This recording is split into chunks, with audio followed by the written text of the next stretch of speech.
জুবিন গাৰ্গৰ পাৰ্কৰ নামত আমি টোটেল ইয়াত 30 বিঘা তেখেতৰ নামত আমি অৰ্পণ কৰি দিলোঁ। জুবিন দা তাৰ ইয়াত কোনো ৰাজনীতিৰ কথা নাহে। যিকোনো জুবিন আমাৰ বিটিচি বুলি নাই, অসমৰো যিকোনো জুবিন অনুৰাগী সকলোক মই নিমন্ত্ৰণ কৰিম, আহিব পাৰে। এইটো 18ত আমাৰ জুবিনদাৰ যিটো বাৰ্থডে চেলিব্ৰেশ্যন, এই বাৰ্থডে চেলিব্ৰেশ্যন আমাৰ প্ৰথমত কাৰ্যসূচী আছে আমাৰ হোমেজ ৰাতিপুৱা 9:30, তাৰপিছত আমাৰ আফটাৰ 9:30, তাৰপিছত আমাৰ ব্লাড ডনেশ্যন, পিছত আমাৰ ফাউণ্ডেশ্যন লে, তাৰপিছত আমাৰ প্লেণ্টেশ্যন। ৰাতিপুৱা ভাগৰ আমাৰ 4টা প্ৰগ্ৰাম আছে। এনে আমি 2 ঘণ্টা ৰেষ্ট ল'ম লাঞ্চৰ কাৰণে। তাৰপিছত 2টা বজাত আমাৰ কালচাৰেল প্ৰগ্ৰামটো ষ্টাৰ্ট কৰিব টিল 5 PM। তাৰপিছত কি প্ৰগ্ৰাম আছে? আচল প্ৰগ্ৰামটো কি? আচলতেতো মায়াবিনী। মায়াবিনী জুবিন গাৰ্গৰ যিহেতু তেখেতে আমাৰ অসমৰ বুলি নাই, ভাৰতৰ এটা ফেমাছ ছিংগাৰ আছিল বা এক্টৰ আছিল বা প্ৰডিউচাৰ আছিল।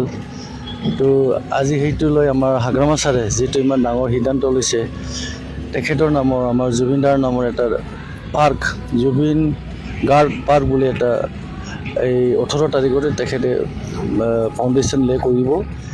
আৰু সেইটোৱে আৰু আমাৰ মানে চবতকৈ গৌৰৱৰ কথা, আমাৰ হাগ্ৰামা ছাৰে যে ইমান ডাঙৰ সিদ্ধান্ত লৈছে, মানে নিজৰ যিটো চিন্তাধাৰা নিজৰ যিটো ইচ্ছা আছিল সেইটো তেখেতে পূৰ্ণাংগভাৱে কামটো কৰিব বিচাৰিছে।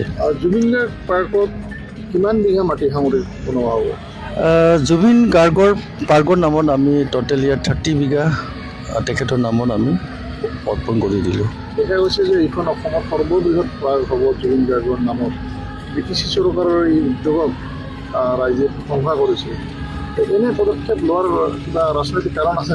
নাই, ইয়াত কোনো ৰাজনীতিক কালচাৰ চাওক।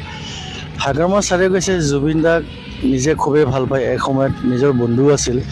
ৰাজনীতিটো বেলেগ পাৰ্ট, এইটো ৰাজনীতিৰ লগত কথা নহয়। জুবিন গাৰ্গ হ'ল এটা কিবা তেখেতে এজন মানে ৰাজনীতিকত নাথাকা মানুহ বা বিয়ণ্ড ফ্ৰম ৰাজনীতিক, সেইটোৰ কাৰণে আমাৰ ইয়াত কোনো ৰাজনীতি নাহে। জুবিন দা তাৰ ইয়াত কোনো ৰাজনীতিৰ কথা নাহে। চ' হাগ্ৰামা ভিতৰত কমপ্লিট হ'ব পাৰে। আজি যিহেতু আমাৰ 14 হাতত আছে, 3 দিন হৈ যাব, 2 দিনৰ পিছত আমাৰ সেইটো কাম কমপ্লিট হৈ যাব। পাৰ্কখন সম্পূৰ্ণ পূৰ্ণাংগ ৰূপত নিৰ্মাণ কৰাৰ কাৰণে কিমান বছৰ লাগিব বুলি আপুনি? চাওক, এইটো আমাৰ হাগ্ৰামা ছাৰ যিটো কথা কয়, তেখেতে সেইটো পূৰ্ণাংগভাৱে কমপ্লিটলি কৰি দিয়ে। কথা কৈছে যেতিয়া ছাৰে, নিশ্চয় এইটো বছৰ নালাগিবও পাৰে বা 1 বছৰ, 1.5 বছৰ, 2 বছৰ পিছতে তেখেতে পাৰ্কটো কমপ্লিট কৰি দিব পাৰে। এইটো হাগ্ৰামা ছাৰে কথা যিটো মুখৰ পৰা ওলাই দিয়ে সেইটো কমপ্লিট কৰি দিয়ে কামটো। মানুহৰ সমাগমটো ক'ব, কিমান মানুহৰ সমাগম? ছাৰে আমাক ইয়াত 25,000 এৰাউণ্ড মানুহ জমাটো মানে কিবা কৰিব দিছে। আমি ভাবোঁ ইয়াতকৈ বেছি মানুহ হ'ব। ট্ৰেন্সপৰ্টেশ্যনৰ ব্যৱস্থা আপোনালোকে কৰিছে? ট্ৰেন্সপৰ্টেশ্যন ব্যৱস্থা আমি কৰিছোঁ, আমি চৰকাৰৰ তৰফৰ পৰা, আৰু আমাৰ যিমান কিবা আছে আমাৰ যোনটো কাম কৰি আছে তেখেতসকলে সেইটো যিমান 5খন জিলাৰ পৰা যিমান আহিব, নিজৰ জিলাৰ পৰা দায়িত্বটো লৈ আহিব। যিকোনো জুবিন অনুৰাগী আহিব পাৰে ইয়াত?